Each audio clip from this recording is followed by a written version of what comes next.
በክረምት ወቅት ተማሪዎች ምን ላይ ለማሳለፍ አስባቸዋል? በምን ሁኔታ ላይ? የት ለማሳለፍ አስባቸዋል? እንዴት ለማሳለፍ አስባቸዋል? ውጤታማ የሆነ ጊዜን እንዴት ልታሳልፉ ትችላላችሁ? እንዴት አድርጌ አሳልፋለሁ ለሚለው መልስ እሰጣችኋለሁ። ባለፈው የተለያዩ ጉዳዮችን አንስቼ ተነጋግረን ነበረ። ቪዲዮም ሰርቻለሁኝ ባለፈው ክፍል። ከዛ ውስጥ አንዱ ቮለንቲር ወይም ደግሞ የበጎ አድራጎት ስራ እንደሆነ ተናግሬያለሁ እና የበጎ አድራጎት ስራ በምን መልኩ ተማሪዎችን ሊጠቅም ይችላል የሚለውን እስኪ ዛሬ እናነሳለን። 8 መንገዶችን እናነሳለን። ከዚህ ውስጥ ታዲያ 8ቱን በደንብ አድርጋችሁ ተከታተሉ፣ እስከ መጨረሻ ስሙ። ውጤታማ የሆነ ጊዜን እንድታሳልፉ ይረዳችኋል ማለት ነው። ሰላም ሰላም፣ ጤና ይስጥልን። እንግዲህ ወደዚህ ቻናል የተቀላቀላችሁ አባላት እና ይቅርታ ተከታዮች በደንብ አድርጋችሁ ይሄኛውን ቪዲዮ እንድታዳምጡ ጋብዛችኋለሁ።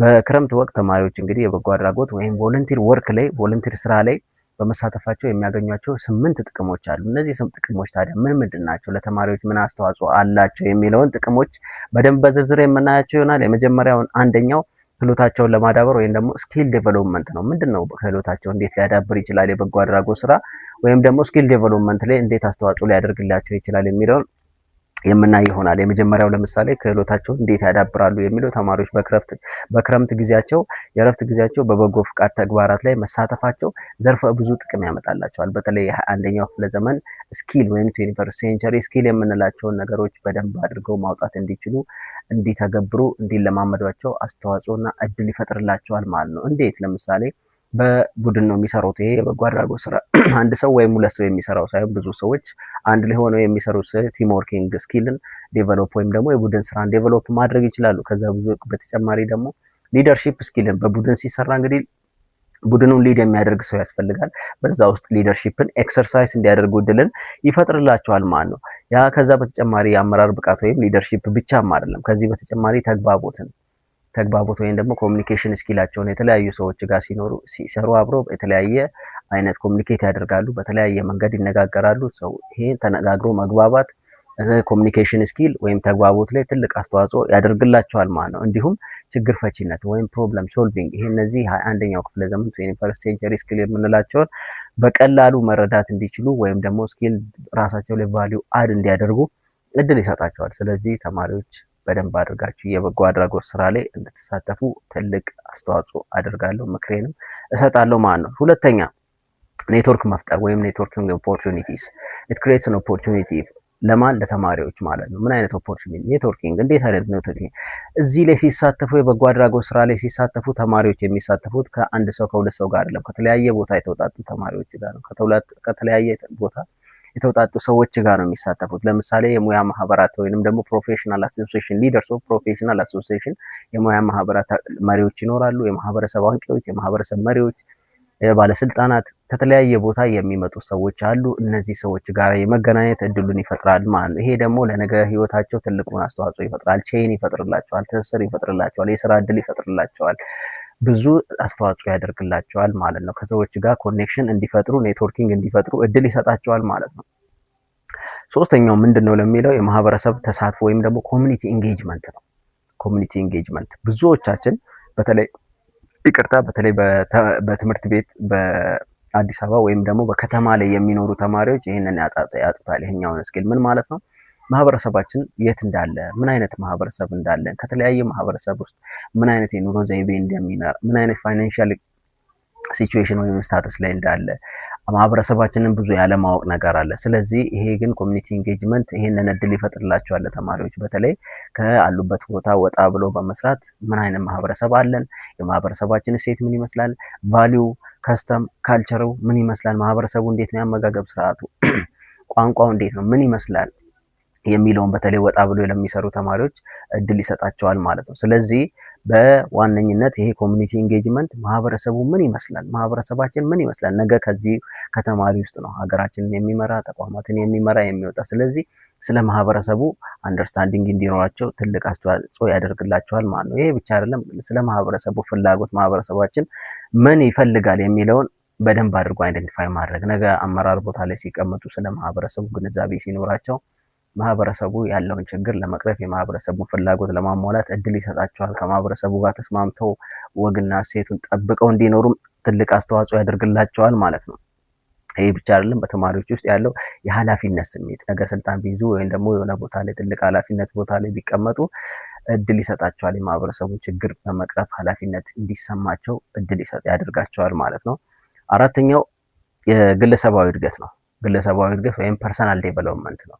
ይሄ ፐርሰናል ዴቨሎፕመንት ምንድን ነው? እንዴት ነው ፐርሰናል ዴቨሎፕመንትን ሊያሳድጉ የሚችለው የሚለውን ስናይ ከተለያዩ የማህበረሰብ ክፍል ጋር መስተጋብር በመፍጠር ስለተለያዩ ባህል ያላቸው ግንዛቤ ከፍ በማድረግ የአስተሳሰብ አድማሳቸውን በማስፋት ማለት ነው ፔርስፔክቲቫቸው እንዲሰፋ ትልቁን አስተዋጽኦ ያደርግላቸዋል ማለት ነው። ስለዚህ ማህበረሰቡ ምን ይመስላል የሚለውን እንዲረዱ ትልቅ አስተዋጽኦ ያደርግላቸዋል ማለት ነው። ሌላኛው ምንድን ነው የሚለው የጭንቀት ማስተካከያ ማለት ነው።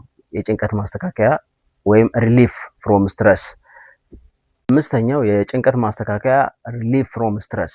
ምንድን ነው የሚያገኙት ሪሊፍ? እንዴት ነው ሪሊፍ? ረዥሙን የትምህርት ጊዜ አሳልፈዋል። በበጋው ወቅት ረዥሙን የትምህርት ጊዜ ሲያሳልፉ በውጥረት ውስጥ ነበሩ፣ በጭንቀት ውስጥ ነበሩ፣ ቻሌንጅን ሲያሳልፉ ነበር። ታዲያ ክረምቱን በቤት ውስጥ ረዥም ጊዜ ቤት ውስጥ በማሳለፍ ዲፕሬሽን ውስጥ ሊገቡ ይችላሉ፣ ውጥረት ውስጥ ሊገቡ ይችላሉ። ስክሮል በማድረግ ብዙ ነገሮችን ሊያጡ ይችላሉ። ከዛ ይልቅ ወጣ ብሎ በሚሰሩበት ሰዓት ተማሪዎች ይሄ ከሰዎች ጋር ያላቸው መስተጋብር ወይም ደግሞ ከሰዎች ጋር ያላቸው ኢንተራክሽን ሪሊፍ ይሰጣቸዋል ማለት ነው። ከሰዎች ጋር በሚነጋገሩበት በሚግባቡበት ሰዓት ሪሊፍ ይሰጣቸዋል፣ ከስትረስ ነፃ የመሆን እድል ይሰጣቸዋል ማለት ነው።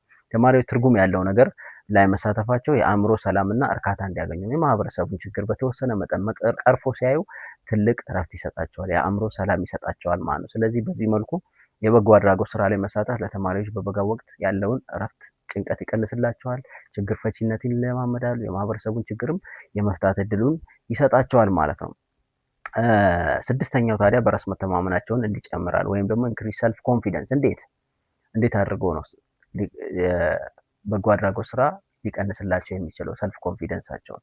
በምን አይነት መልኩ? የበጎ አድራጎት ስራው ላይ በስኬት ሲያጠናቅቁ ችግር መፍታት አቅማቸው ከፍተኛ እንደሆነ ማህበረሰቡን መርዳትና አዎንታዊ ተጽዕኖ ማሳረፍ እንደሚችሉ ማህበረሰባችን ላይ ለሰዎች የሆነ ማርክ ትተው ማለፋቸውን ሲረዱ ትልቅ ኮንፊደንስ ለነገ ከነገ ወዲያ እድል ይሰጣቸዋል። ነገ በስራ ህይወታቸው በስራ ዘመናቸው ላይ አሻራ መጣል እንደሚችሉ ወይም ደግሞ ትልቅ አስተዋጽኦ ማድረግ በማህበረሰባቸውን የመለወጥ አቅም እንዳላቸው ይረዳሉ። ይሄ ደግሞ ኮንፊደንሳቸውን ቡስት ያደርገዋል፣ ከፍ ያደርገዋል ማለት ነው፣ ኢንክሪዝ ያደርገዋል ይሄ ኮንፊደንሳቸው። ስለዚህ በራስ መተማመናቸው ከፍተኛ እንዲሆን አስተዋጽኦ ያደርጋል ስራዎችን በመስራት ወይም የበጎ አድራጎት ስራ ላይ በመሳተፋቸው። ሰባተኛው ሰዓት አጠቃቀም ወይም ደግሞ ታይም ማኔጅመንታቸውን ያስተካክላሉ። እንዴት?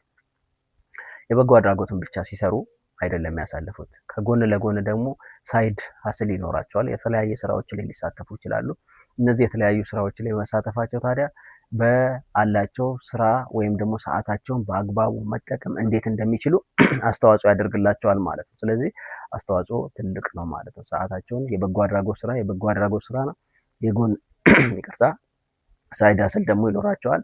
ያንን ማኔጅ አድርገው በደንብ አድርገው ሲሰሩ ነገ ከነገ ወዲያ ህይወታቸው ላይ ታይም ማኔጅመንት ወይም ደግሞ የሰዓት አጠቃቀማቸውን ኢፌክቲቭ በሆነ መልኩ እንዴት አድርገው ሰዓታቸውን ማኔጅ እንደሚያደርጉ ይለማመዱታል ማለት ነው። ስለዚህ ይሄ ሌላኛው ጥቅም ነው። የመጨረሻውና ስምንተኛው ታዲያ አዳዲስ ጓደኞችን መተዋወቅና የባህል ልውውጥ ማድረግ ነው።